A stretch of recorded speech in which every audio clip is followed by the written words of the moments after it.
Assalamualaikum warahmatullahi wabarakatuh. Saya Ardan Farezi dari kelas 10H. Di sini saya akan menjelaskan PPKN bab 3 unit 1 tentang mengidentifikasi identitas individu maupun kelompok. Jadi yang pertama itu ada identitas individu. Identitas individu itu terbagi menjadi dua. Ada yang alami dan ada yang terbentuk karena sosial. Jadi di sini identitas individu yang secara alami itu biasanya terbentuk karena bawaan dari lahir.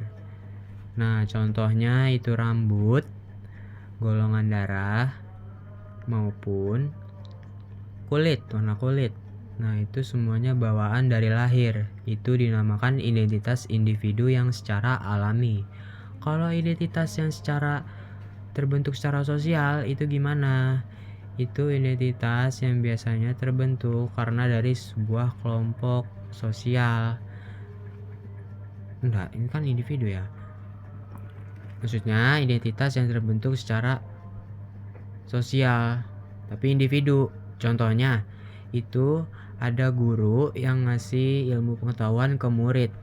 Dan kita sebagai murid, itu menerima ilmu pengetahuannya.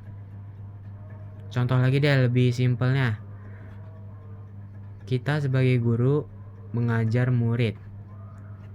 Kita sebagai murid menerima ilmunya.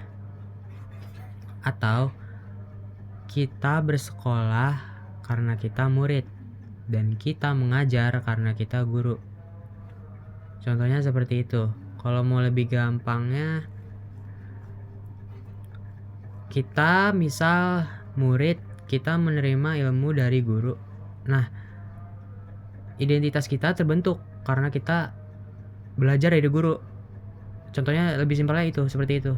Nah, kalau yang bagian kelompok, itu kelompok terbagi menjadi dua juga. Ada yang identitas kelompok secara alami dan maupun yang terbentuk karena sosial. Jadi, kalau yang alami, itu biasanya ras.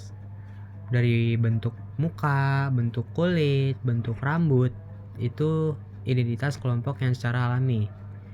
Dan kalau yang sosial, itu biasanya contohnya deh, ada organisasi di sekolah. Seperti itu. Itu identitas kelompok yang secara secara sosial. Seperti itu. Itu contohnya itu ada organisasi di sekolah. Ya, seperti itu saja. Jadi itu saja yang untuk saya jelaskan. Jika ada salah-salah kata, mohon dimaafkan. Wassalamualaikum warahmatullahi wabarakatuh.